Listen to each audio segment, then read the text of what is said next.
Hey! There we go. All right, guys, and welcome to Cake. And this week is actually going to be a really fun one. This is one of our acute sessions that's less general planning and more specifically exactly how to get something done with daily deal sites is what the topic's going to be. So as always, a little introduction about Cake. We started up at the first of this year, 2012, and we've been doing episodes once a week since then and having workshops as well. And the whole idea is just to give actual useful, down and dirty tips to help you succeed in a way that, I don't know, standard businesses maybe, or standard business advice doesn't, and kind of gets a more higher level strategic view. As always, we're totally donation-based, so feel free to donate on our website or toss money in our little box that we have over here. So daily deals. Daily deals are interesting, and obviously they're just like a hugely booming enterprise, slash they have high enough margins that they become very attractive to a lot of other companies as well, startups. So now you see things like Groupon, Living Social, Amazon Local, Google Offers, Yelp has daily deals that they do, and there's even things like DealGator that go and kind of accumulate the summary of different daily deal sites. So there's a few different topics involving them that range from everything to negotiating them, getting them set up, to what to do once they're running and make sure that you're getting the most of the customers that are coming in, to follow-up and to making sure that you're collecting information so that you can transfer using daily deal sites into your own customer base and you won't have to give anyone a cut of them. So the different topics that I'm going to cover today are just understanding your deals, what goes into it, what you should know beforehand, things that you should use to even evaluate whether you can run one or not, who to choose. There are so many different options, like I said, that actually choosing one of them can be its own little task. Things to ask them, and make sure that you understand beforehand about the different deal sites to make sure that you're actually getting the kind of deal that you want. Checking your copy, what to expect once you launch.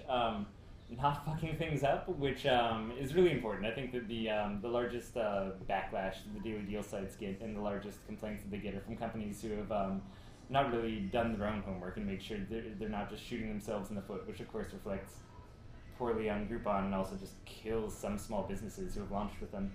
And then getting a return on your deal customers and making sure that you're actually getting the advertising return or the monetary return or whatever it is that you're trying to get out of the deal. So let's start at the very beginning, which is just understanding deals and understanding what it means. So the primary thing that I think people get wrong is just that daily deals are primarily advertising. If you look at the Groupon site, or a lot of them, that's also how they market themselves, is as an advertising platform that just happen to make you money. They definitely are not designed to just bring in a large amount of capital to the business. So they're really brilliant in the sense that you can think of it as a advertising for not upfront money is a good way to think about it. Basically, you're delaying the payment until each of the customers comes in, at which point Groupon is already taking their cut and it's eating into the profits that you're getting from each customer. So knowing your deals, so at 50%, which is the base level deal that someone will offer you from a lot of the daily deal sites, is you get a 50% discount and they get 50% of the revenue from that, which means you need a four times markup on any of your products or services just to break even. And just a little quick math, which we'll hand out on the worksheet after this too. So at 60% of the profits, if you're doing profit sharing, you get 60 and they get 40. You need 3.33 times markup, and if you're doing 70% profit sharing, you get 70% of the deal, you need 2.86 times markup. And once again, that's just to break even. So if you're doing something like making a product, but also running support and all of that, make sure to factor in all of your expenses, not just the product expenses, because just hitting that break-even mark is not going to take those into account as well. I found that it's not necessarily, from a bunch of the different businesses that I've talked to, it's not great to launch with less than 4 to 5 times markup price available on your product or service. And at that point, you're actually making a little bit of money. You're also getting awareness. It's still tight just for the amount of effort that goes into everything that goes into a business. Making sure, other ways to make sure your business actually makes sense with the daily deal model. do you lose money when your product is not in use, or are you trying to fill empty space is a big one. So for float tanks, for instance, that's a perfect example.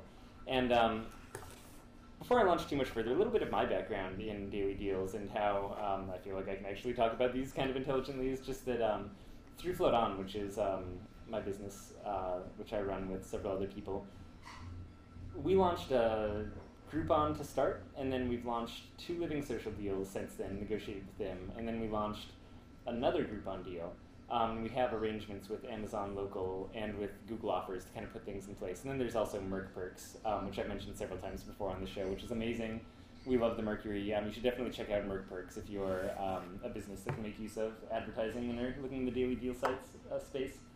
They don't give you money, but they do give you a much greater value than money in advertising credit. And through that, we've just learned a lot about the process of negotiation. We've learned what works and what doesn't, the differences between the companies, what people are looking for, and kind of like the edges of what you can actually negotiate with the different ones as well. So when your product is not in use, do you lose money? So with float tanks, it's different than massage, for example, which is a good comparison, because with massage, you have someone actively there giving the massage, which means you have to pay that person for their time. With a float tank, it's just, the float tank is always going to be sitting in that spot. And if someone's not in it, then it's just sitting there passively, not really doing anything. So if we ever have empty space, then that's really a loss for us. So getting people in and having a booked schedule is one of the most important things. And we knew that when we launched, which is why we launched with a Groupon, was to fill in that empty space. So if you are just trying to fill it in, same with seats in a workshop or a lecture, that's a really good model. Those things are great for running daily deals. Also products where you just know your cost and you have a certain markup. If you can go down to that 60-40 or 70-30 percentage breakpoint, then you can actually start to make money, and it just becomes almost like an automated machine. Sure, you're not making as much as if you sold it from your side, and you have to consider other things like will it devalue the product, which we'll get to in a second. But it just kind of becomes a revenue-generating machine. How well are you already known? Are you getting new customers, or are your existing customers now just coming in with a discount? So that's super important too. I think launching when you first do a business is the best time to launch with Groupon or with Living Social or with anyone. That's just because you're getting a very big mailing list of people who are going to be learning about your product. And that's what you're doing. Once again, you're getting advertising. You're not trying to get a bunch of money out of this deal necessarily. Mainly what you're doing is getting in front of a large number of eyeballs, which is their mailing list, plus anyone who happens to visit their website. And a lot of the daily deal sites, too, will tell you what their readership is, what the demographics is, where they have those areas. So just making sure that you're hitting the right people, and that if you're someone like in Portland, if you're Voodoo Donuts and you're running Groupon, that's only great if you really just need to actually sell a bunch of donuts, I guess, randomly, but no one's going to find out about Voodoo Donuts and be like, oh, this cool new donut place, I just saw it on Groupon. Like, everyone knows about Voodoo Donuts. So maybe not the best use of that.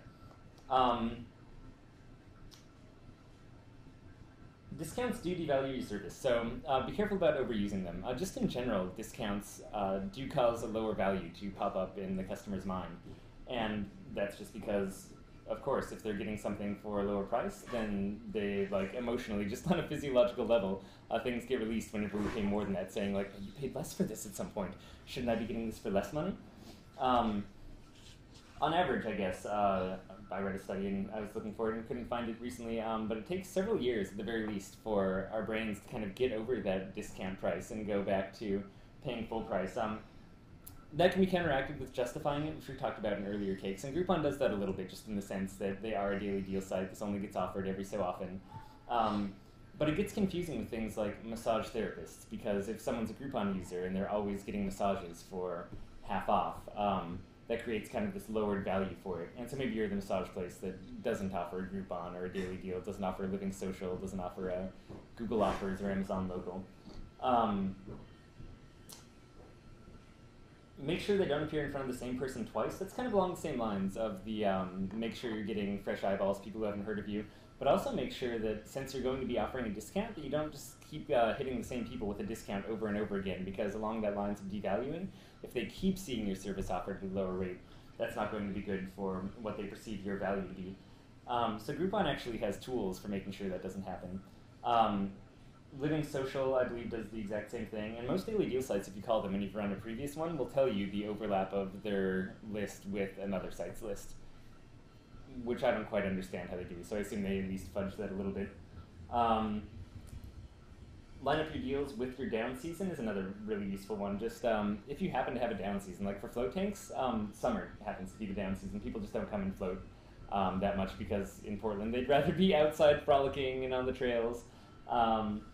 And so we always try to line up some kind of deal for our down season just to make sure that, once again, we're filling that empty space, that when people come in, it's not going to be because we're hustling and bustling anyway, and it's just these extra clients that we have to deal with who also aren't paying us as much money, but it's actually giving us a benefit there. So actual negotiation, I find depending on the deal site, you should never settle for less than 60%. I think almost any business can get up to probably around 65. If you get into the 70-75% range, that's when you actually have to do some solid negotiating, and depending on what your product is, what similar deals have ran for, you can definitely get up to 70 and 75, and it depends on the site, like I said. We were on one of the sites, one of the only people to negotiate up to a 75-25% agreement that our rep had seen in a couple of years. So I think when you get up that high, it's less common, but just so you know, still very possible.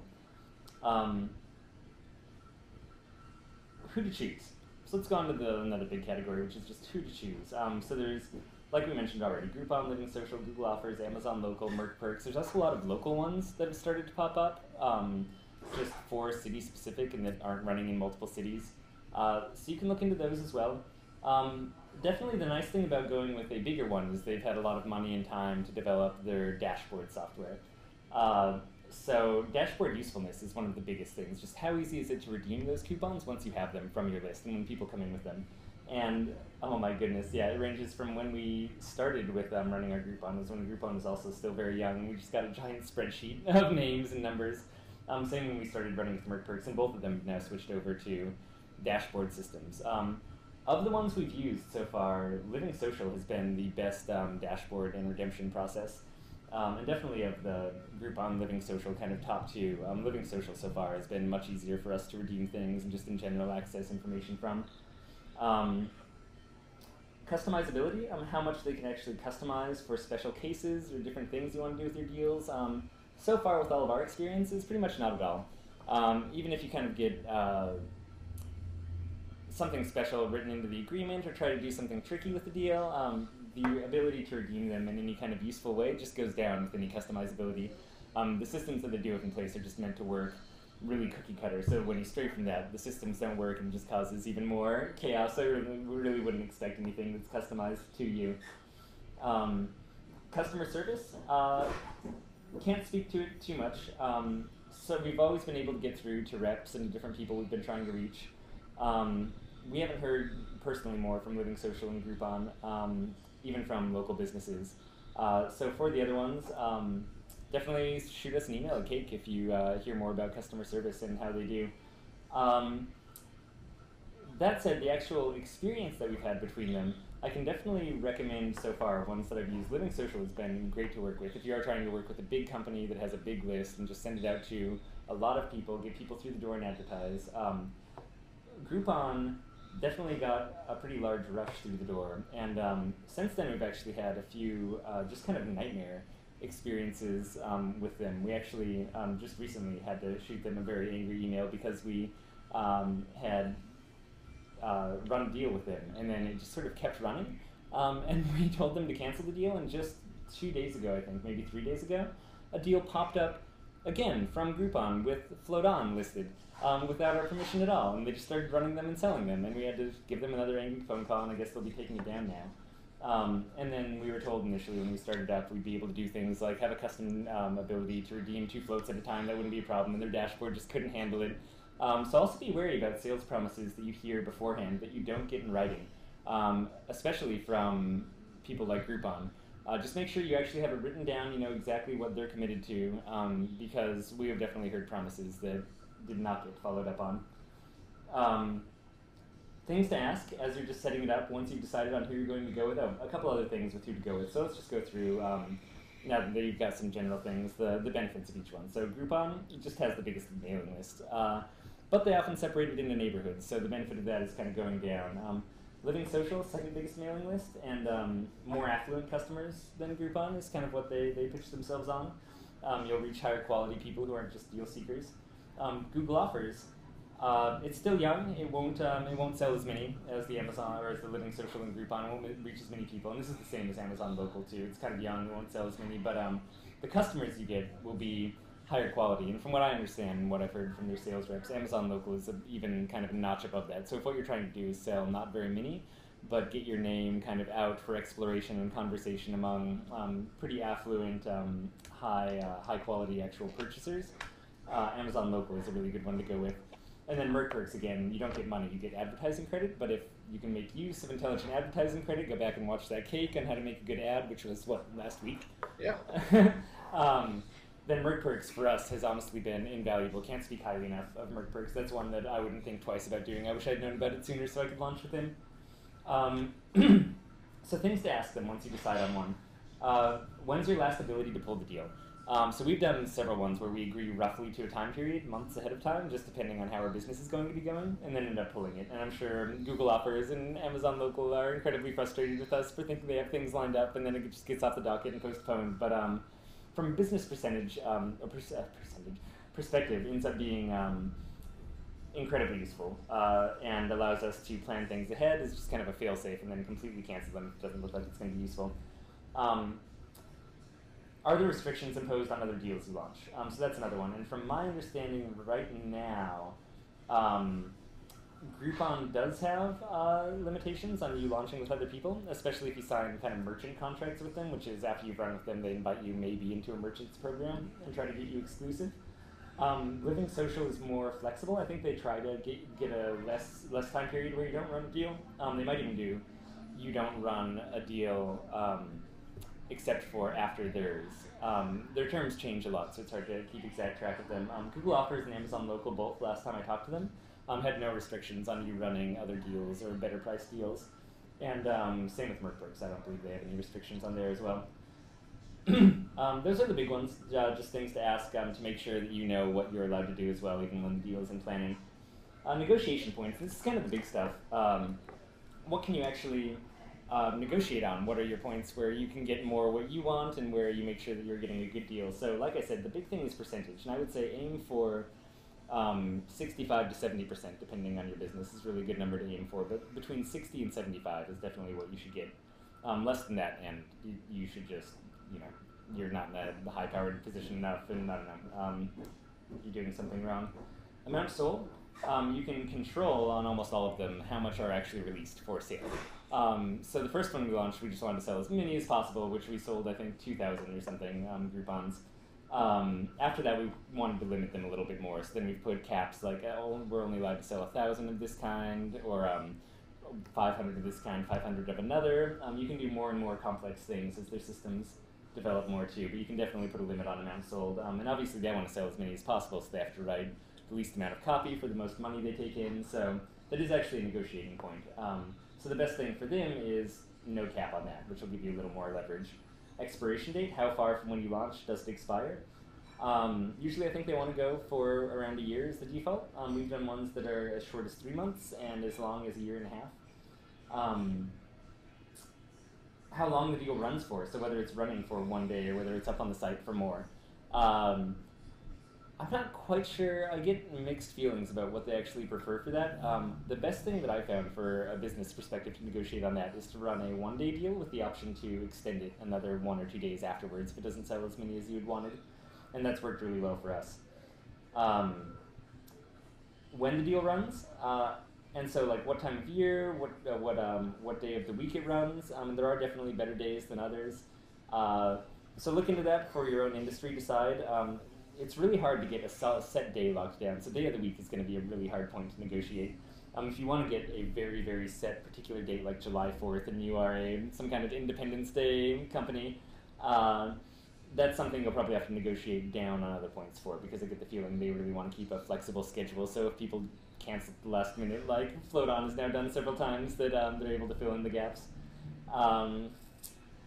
Where the deal shows up on their site, and this is a really important point to be clear about, and probably get in writing if you can too, if they've promised something. which is it a featured deal? Is it showing up as the main thing? Is it being emailed out to people? And how many people is it actually being emailed out to as the featured deal, not just as a side deal? How long is it going to be in that featured center deal position?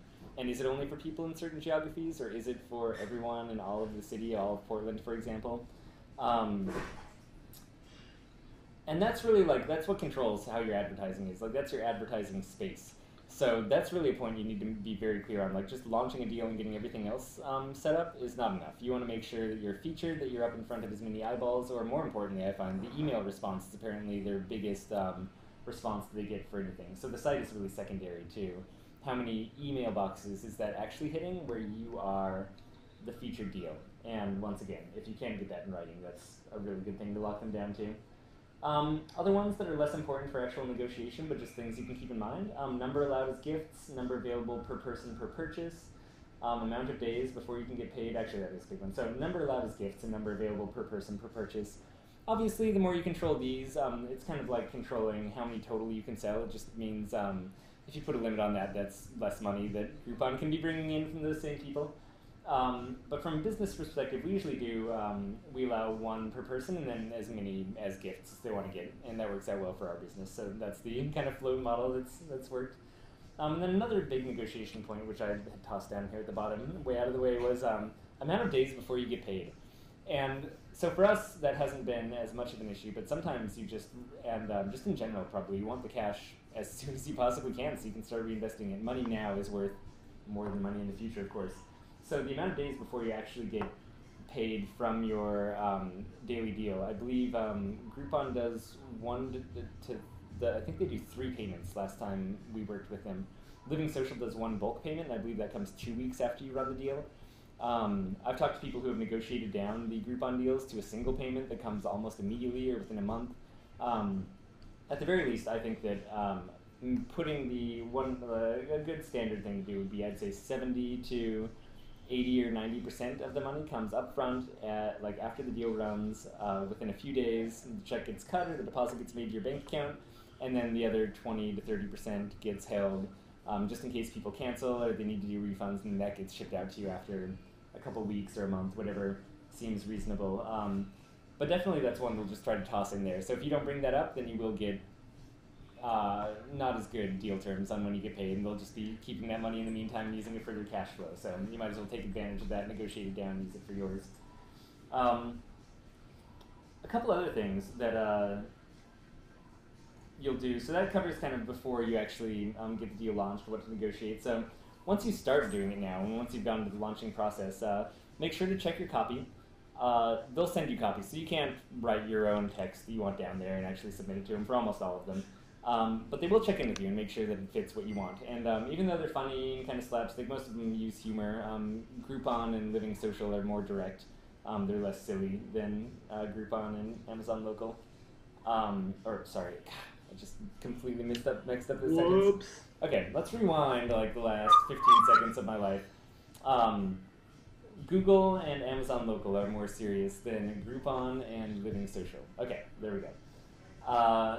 But regardless, you can still go in and you can edit your copy. You can tell them that you don't want them to include certain things that are factually incorrect. Maybe you're having a big product release that isn't mentioned that you just want to throw in there.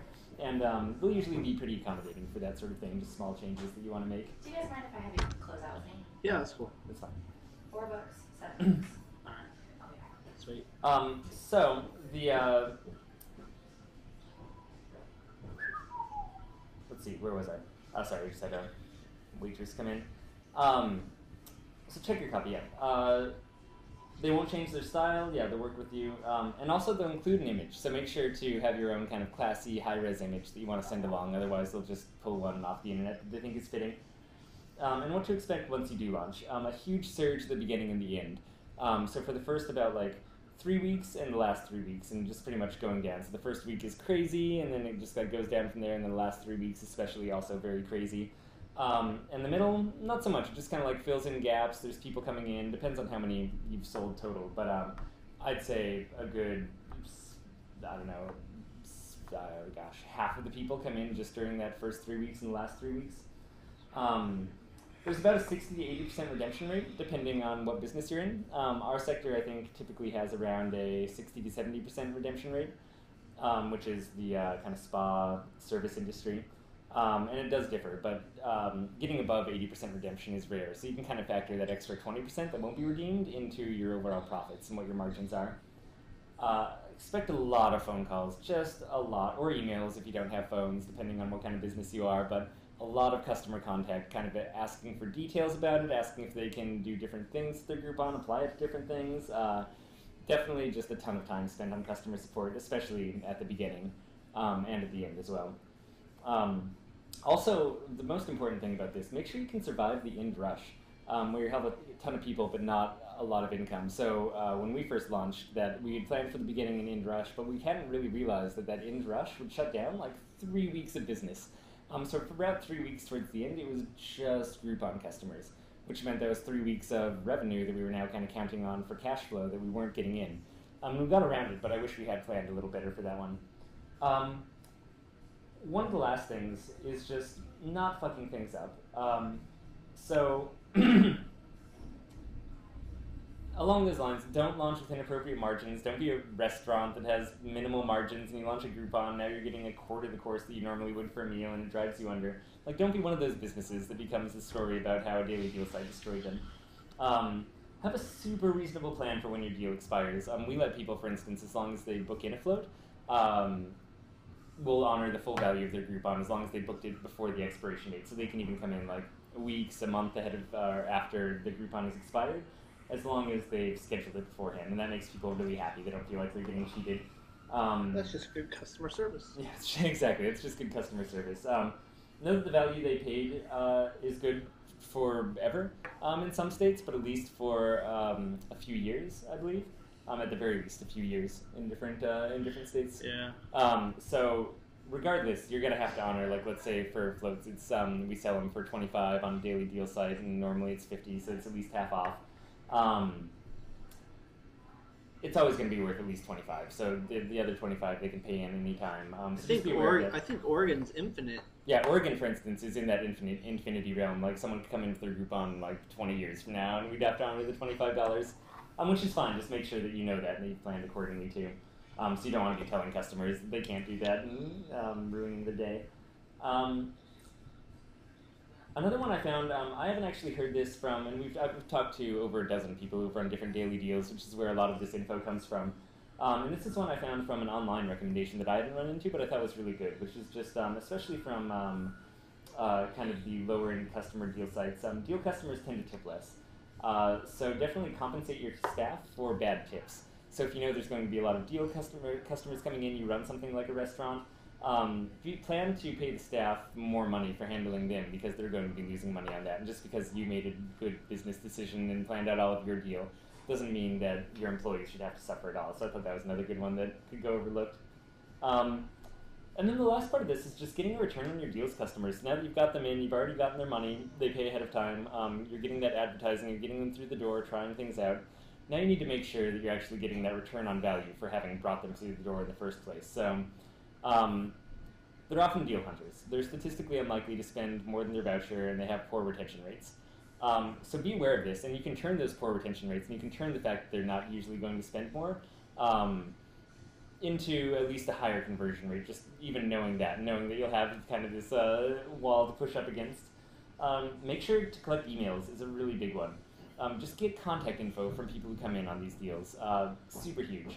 That just makes sure that you'll actually be able to contact them in the future, and it goes on an email list. You actually get a point of contact that isn't through Groupon, so you're separating them out from the daily deal. I shouldn't say Groupon because you might run with anyone. You're separating them out from the daily deal system and making them your customers, and then you own that information. That's probably the single biggest thing to do as the deal continues to run. Be able to track if they come back, because otherwise you won't know what your return on investment is. And you hear me, once again, testing, tracking numbers. Be sure to keep track of this stuff. Have a way to tag those clients as Groupon customers and see if they come back later to spend more money.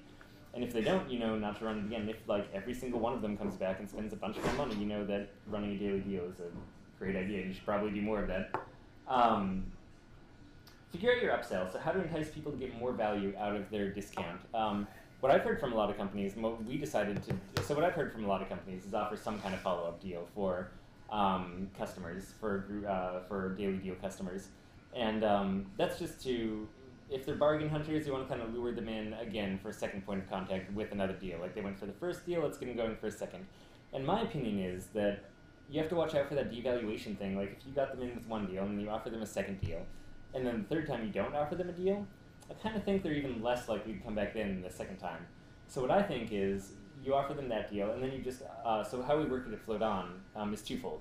The first part is we really try to get them in for recurring money, not just another single-time purchase. So the only way that we offer them a good upsell is if they end up getting a membership, which just means it's a monthly recurring thing. So that kind of ensures that they're on that cycle to keep paying into it, and we don't have to worry about having to offer deal after deal after deal to entice them in. And then the other part is that rather than offering them a straight discount, we basically just say we'll offer them the full value of their float towards a membership. So we'll offer that $50 of a float towards a membership instead of just the $25 they paid for it, which makes it sound less like it's geared straight for a daily deal. I mean, we'll do the same thing for anyone. We'll offer the full value of their float. It just so happened that with this, the full value is less than, or they paid less than the full value, so it's an even better deal for them to upgrade to a membership. And that's kind of how we take it out of that danger zone of devaluing things too much. But once again, offering that upsell is critical and really ensures that, you know, if they bought one thing at a quarter the price and they buy another thing at full price, that means you actually got half the value of both of those instead of just a quarter value of what you sold to them. So that could obviously just through mathematical trickery double your profits that you get from one customer. And most of them, and this is another one that I think also goes overlooked, which is just treat them all like real customers. Just because someone paid for a daily deal to come into your business doesn't mean that they're actually getting less of an experience. They should have the exact same quality. The Groupon should, or the Living Social, or the Amazon Local, or the Google offer should be redeemed and then forgotten about. And you treat them as though they were just completely a full price customer. And it's psychologically a little tricky, I find, even when I'm behind the counter there. Just because you got the money so long ago from some of these people, it's hard to remember that they gave you money at all, and you're just kind of thinking, oh, another customer that I don't get to collect from today. And that's just, yeah, it's not fair to the customer, and it really isn't good for your business in the long run. So just a little psychological shift there. And that's pretty much it. That's pretty much all the notes for daily deals. So just a little summary of what we went through. We went through understanding the deals, who to choose, what to ask before you get involved, all the different negotiation points, about checking your copy, making sure that creatively the things that you want out there, advertising that is the billboard space you're getting actually makes sense, not screwing things up, just like not making some mistakes that can really mess things up for you, and then making sure to get a return on your deal customers, how to get that extra value that's actually going to push them into the black zone for you. Great, and that's pretty much everything. We're not going to be recording the workshop section of the talk today.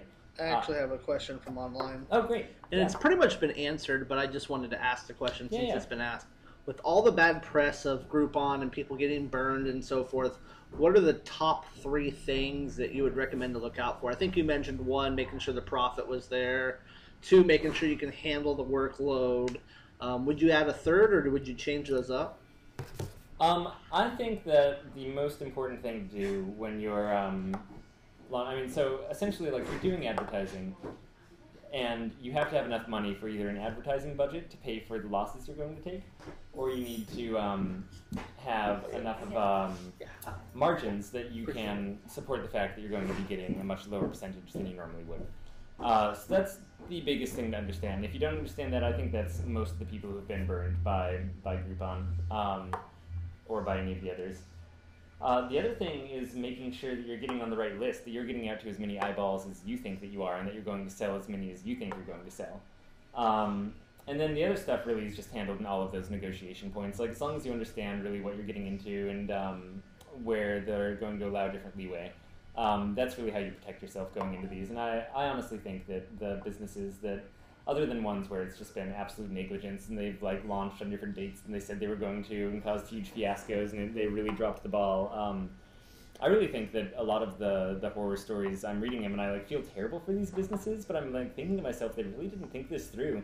And like just knowing the models of the businesses that go under and just crushed by the amount like horde of people they get from daily deals, it's like you never could support this many customers at a quarter price. Like, yeah, you really probably should have thought about this before you launched. So, thinking, I guess, is the main thing. Did that hopefully answer the question? Yeah, it's kind of got a little rambly there at the end, but no, I think you drive home a good point that people just need to be realistic, and at the same time, to take into consideration that don't negotiate something you ultimately can't at least break even on. Yeah, absolutely. Or making sure that you do have that advertising budget money and that you understand the losses you're taking and are just counting it as advertising credit and think you're going to get a good enough deal on that side. Wonderful. Unless there are any more questions, I think we're going to call that for the talk portion. Like I said, we're not going to be recording the workshop today, but we will be posting the worksheet up online for viewing, of course, as usual. And the worksheet is just a nice little summary of everything we went through today. It's basically a little crash course in negotiating your own daily deal and understanding them. So once again, we are totally donation-based. Feel free to donate online via PayPal. And hopefully we'll see you all around here soon. Awesome. I'm going to log off. All right. And that